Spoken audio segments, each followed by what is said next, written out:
Hi, welcome. This is Module 1, the Overview of Data Centers, Part 1. We're going to split this module into a couple different parts because we really think it's important to kind of go through and look at a little bit of the evolution of the data center and where we are today and where we need to be as we move forward. Remember, as we go through here, if there are any questions, you can use the question comment box. That will send an email right to me, and we'll be able to either answer a question you might have on a slide, or if you want some expanded information, you might be able to do that as well. So let's get started. Let's look at what we're going to cover in this module. We're going to look at what is a data center, right? So all the way back to the beginning, what is a data center? So we're all kind of on the same page because a lot of people have different opinions of what a data center is. We're going to look at some of the current trends shaping data center design. So when we're going out to design a data center, what should we be looking at? What are the key parameters that we want to look at in order to correctly design a data center? And we want to look at tiering in the data center. Data center tiering is all about reliability and availability in the data center. We live in a very exponential world. It's a little chart here, just kind of give you an example of how fast things are moving these days. So it took 38 years for radio to get a target market of 50 million people. 38 years once radio was introduced. Before, 50 million people were listening to the radio. Television, only 13 years. The internet, 4 years. iPod, 3 years. Facebook, 2 years. Faster and faster this market is moving. There's somebody in a garage right now inventing some app that's going to hit 20 million people in its first week of being out there. That's how quickly things are moving these days. These are the 2009 populations of the world, of the top 10 countries or so. If Facebook were a country, it would be the third largest country in the world. My daughter has spent some time in Africa. She works for a nonprofit, works with severely malnourished kids, and she was in a little village in Malawi, Africa. A very poor village, but they do have a village laptop. Once a week they can get a kind of a landline modem connection, and kids there are her Facebook friends now. So it's amazing the connectivity that there is in the world now. First commercial text message was sent in 1992. Today, there are more messages sent and received than there are people in the world. And not all of them are coming from my teenage son, right? We just are used to smartphones, instant communication. It's a very fast-paced world when it comes to IT these days. So why is this important to us? What's this have to do with data centers? All of these millions of web pages that are out there. All of these millions of Facebook users, all of these billions of Google searches that are happening every day, all of these billions of text messages, these are all provided by servers, and what's important to us, they're supporting infrastructure. So without the servers, without the network equipment, without the UPSs and the PDUs and the cooling units and so on, none of these things happen without all of those. So it's important to understand from a data center perspective what it is we're providing. We're really providing information for the entire world, right? So we've got an important job. We'd like to do it right. Data centers used to be these big mainframes, right? They were sitting back in the back room, and there were guys in white coats, and they had punch cards in their pocket, and they actually used those punch cards to boot these computers, and they were kind of a necessary evil. Today, things have really changed. Data centers today are a big topic of information in a boardroom, right? Because data centers are so expensive to build, sometimes hundreds of millions of dollars. But think of the other thing that we're providing. A lot of companies now, their product is information, right? Google, what is their product? You can't go and buy a Google widget, but you're buying Google information. You're buying information from Yahoo, right? So our product, financial institutions, these trade transactions and things like that, these are all provided by data centers. So data centers evolved from this IT department to really being a key topic in the boardroom. So what is a data center? And I bring this up because a lot of people will have a different view of what a data center is. I was in Brazil 2 years ago in the state of Minas Gerais. We went down to do a project for the Brazilian government. And the project was to go and look at their data centers, their state-run data centers, and see how well they were performing. So they wanted us to come in and say, evaluate our data centers, see how well they're doing. The second part was, after looking at all of these state-run data centers, what would a whole state-run data center look like, right? If we conglomerated, if we congregated all of this equipment into one data center, what would that data center look like? So some people, when they say data center, they say computer room. Data center, TRE, depending on where we're at. A server room, a network closet, telecommunications room. All of these in their own right are kind of a data center. When we were in Brazil, the very first data center we went to was run by the Department of Finance, right? They've got all the money. So their data center was very, very nice. It wasn't huge, but very state-of-the-art. Security was very good. State-of-the-art cooling, state-of-the-art power. There were a few suggestions we had to improve operations, but overall it was great. Next data center we went to was in the Department of Education, and they didn't have any money. So their data center consisted of a bunch of tower computers sitting on tables with a room air conditioner. Then we went to the Department of Health and Human Resources, and they had 3 or 4 racks that were kind of back in a closet. But all of these were considered data centers. So we really want to look at what is a data center. What's the definition of a data center? So here's the chart I was talking about. Modularity increases efficiency. So down on our little x-axis down at the bottom, we have the percent load, right? So how much am I using my equipment? Am I using 20% of it, 30% of it, 50% of it, right? On the left side, we have how energy efficient is my piece of equipment, right? So you notice as my load goes up, as I go from 10 to 20 all the way up to 100, my energy efficiency increases as we move along. Okay? This is very, very important. Most of the time in the data center, if we look at a server, we might be using a server 6 to 10% of a server. So we're very, very lightly loaded. We're also going to have very poor efficiency on that server. Let's look at a UPS. A typical UPS might be 30% loaded, right? If I could take that same UPS and load it to 50 or 60%, that UPS is going to be much more energy efficient. Works the same thing with power supplies and UPSs and PDUs and cooling units. The more and more I load these up, the more energy efficient they become. That's why modularity matters. It's very, very important. The closer I am to 100% of capacity, that's the closest I'm going to get to my most energy efficient data center. And I know we'll talk about availability and we'll talk about reliability and things like that. So a lot of times what we'll do is we'll put a lot more equipment in there because we want to be redundant, right? We want to make sure that we've got backups and things like that.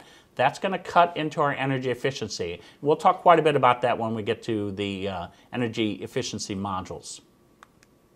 But the key way to keep our data center operating in high capacity is building it out as we need it. If I only need 100 kilowatts now, let's build the infrastructure to support what I need. As I grow, I build more infrastructure. So it's important that we plan that from the beginning. Cooling is a key part of the data center. Data center density continues to grow. By density, I mean how much power are we using at a rack level. So a typical data center was built for maybe 3 kilowatts of power in a rack. Now we've got racks that are using 5, 10, sometimes above 20 kilowatts of power.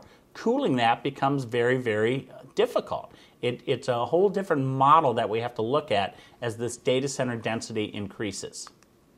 Size of the data center is often a key factor when we're trying to figure out which cooling option should I choose. Right? Should I go with perimeter cooling? Right? A large data center might use raised floor and perimeter chillers. Small data center might make more sense to put the cooling devices closer to the racks. So starting to look at in-rack cooling, in-row cooling, and so on, all the way down to individual rack cooling. So the size of the data center is a key component on that. So we need to look at our data center up front before we design it and figure out what makes the most sense as we're moving forward. Technology has a big impact on cost. So if I have not replaced my power in 20 years or my cooling in 15 years, it's probably worth my while to look and see what's out there today, because technology has improved the energy efficiency and operation of a lot of these pieces of equipment. So it's important to keep up with the technology as we move forward as well. And that helps if we're building modularly. If I try to build my entire data center now and I'm going to run with it for the next 20 years, I'm kind of stuck with today's technology. If I build what I need now and grow as I need to, I can grow with the technology. Operational costs of my worst cooling system can be 2.5 times worse than my best system. So I might go out and say, wow, I could buy this cooling right here and it's pretty cheap, but is it really cheap? Because over time, if I can buy this more expensive equipment that's 2 times as efficient, I'm probably going to save money operationally. So I want to look at more than just my capital costs when I'm building a data center. Virtualized everything. So there's a lot of virtualization benefits, right? So greater flexibility, more efficient use of resources, right? I'm going to run my servers at higher CPU usage. That's going to improve my energy efficiency. So virtualization helps me not only from a business standpoint, it also helps me from an energy efficiency standpoint. But we can't stop at the servers. We need to also virtualize our storage infrastructure. People forget about storage because we concentrate on the servers and UPSs and things like that. Storage is a big component of cost in the data center. So we can't forget about that, and we want to use our storage as effectively as possible as well. Self-diagnosing data centers. As data center managers, we're increasingly being asked to do more with less. Right? They cut budgets, so less people, but I've got more and more technology in the data center, so it's harder to keep track of all of that stuff. So we're looking for tools out there. We're looking for systems that will help us run these data centers more intelligently. So things like real-time monitoring, automated IT asset management.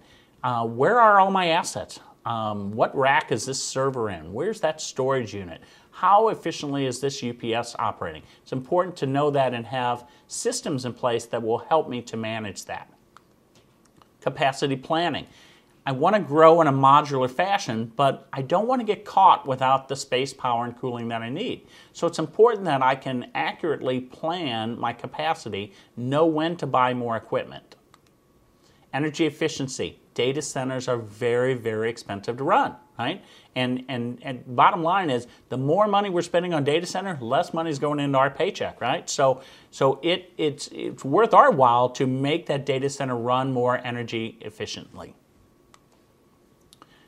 Data center tiering. So data center tiers, we hear people talk about, oh, I'm a tier 1 data center, I'm a tier 2 data center, and so on.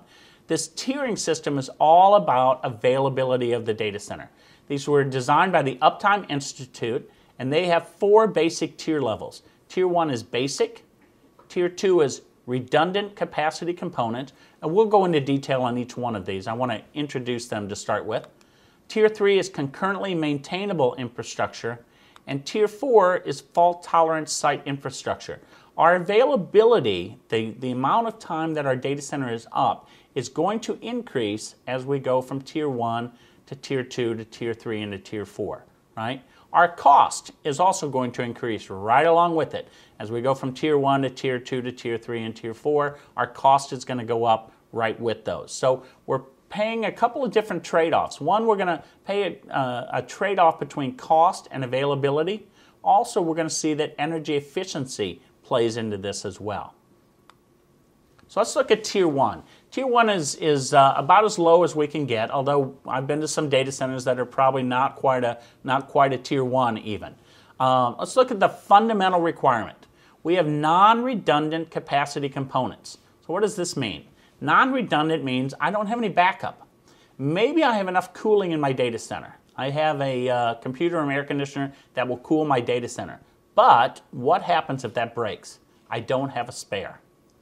Second part of this is a non-redundant distribution path.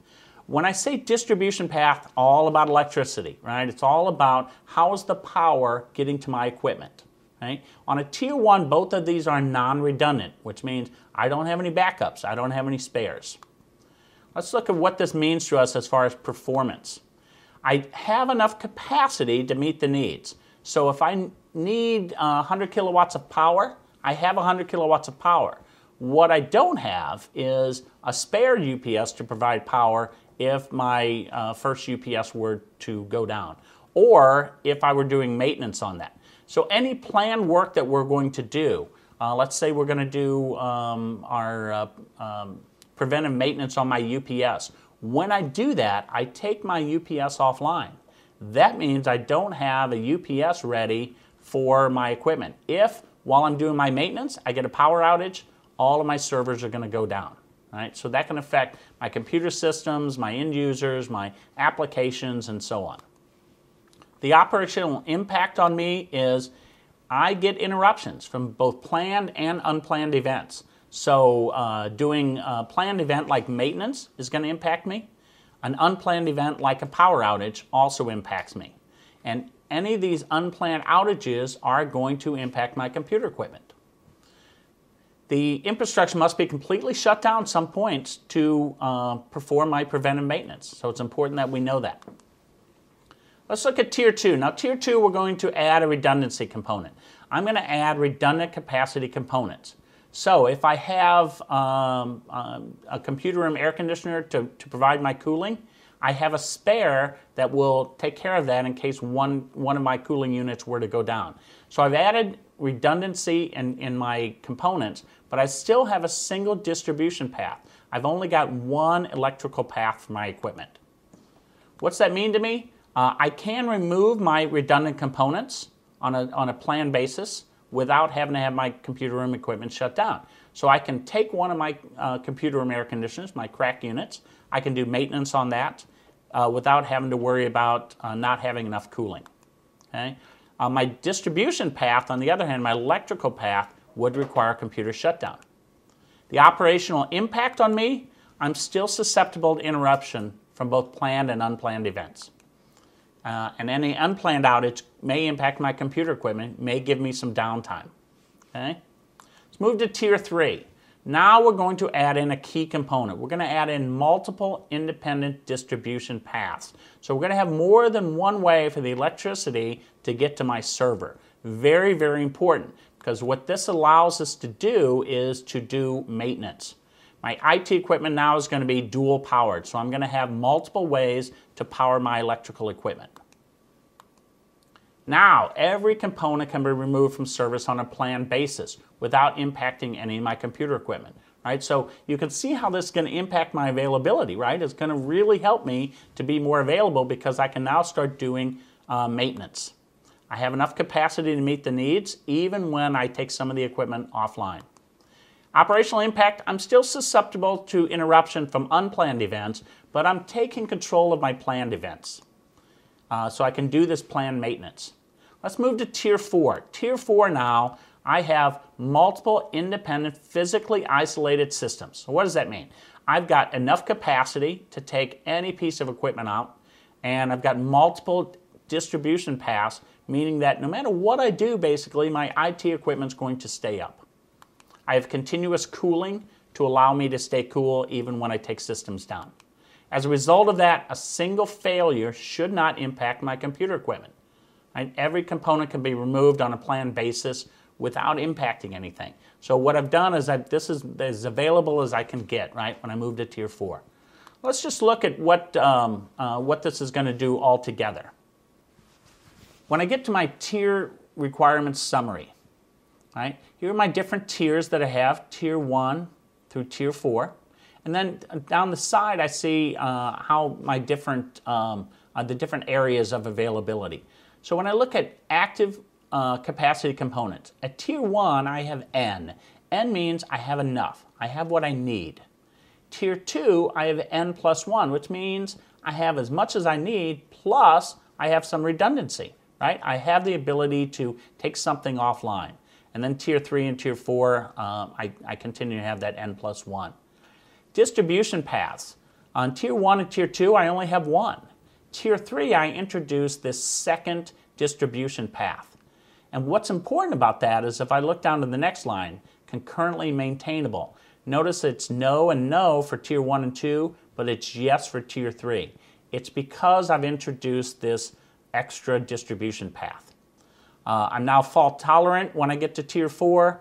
I've compartmentalized, which means everything kind of stands on its own when I get to Tier 4. Continuous cooling, I introduced that in Tier 4 as well. Class A cooling just means that the cooling's going to be on regardless of what my power situation is. And most importantly, when we get to tiering, let's look at availability and downtime. So what's important about all this tiering is availability. Tiering is all about availability and how much downtime we have per year.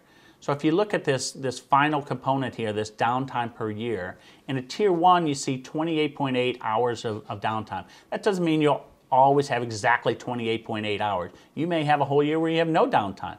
But on average, you're going to have, close to 30 hours of downtime per year due to planned and unplanned events. At Tier 2, that goes down to 22 hours. At Tier 3, you see the big jump. We go from 22 hours average down to 1.6 hours. That's because of this alternate distribution paths and this concurrent maintainability. So it's very important when we look at data centers to look at availability. That's one of the key components. We'll talk more about the kind of an overview of data center in the next module. But some of the key things we talked about here was this tiering, this availability, some of the cost factors for building a data center, right? So all very, very important that we look at this when we get to the design of a data center. We look at all of these things up front really at the design level. If you have any questions on anything that I've covered in this module, you can use the question comment box that's provided, and that will send an email directly to me, and I can answer any questions you have on anything we covered in this module. Thank you very much for joining us. I hope this was important information for you, and we'll continue on with the next module.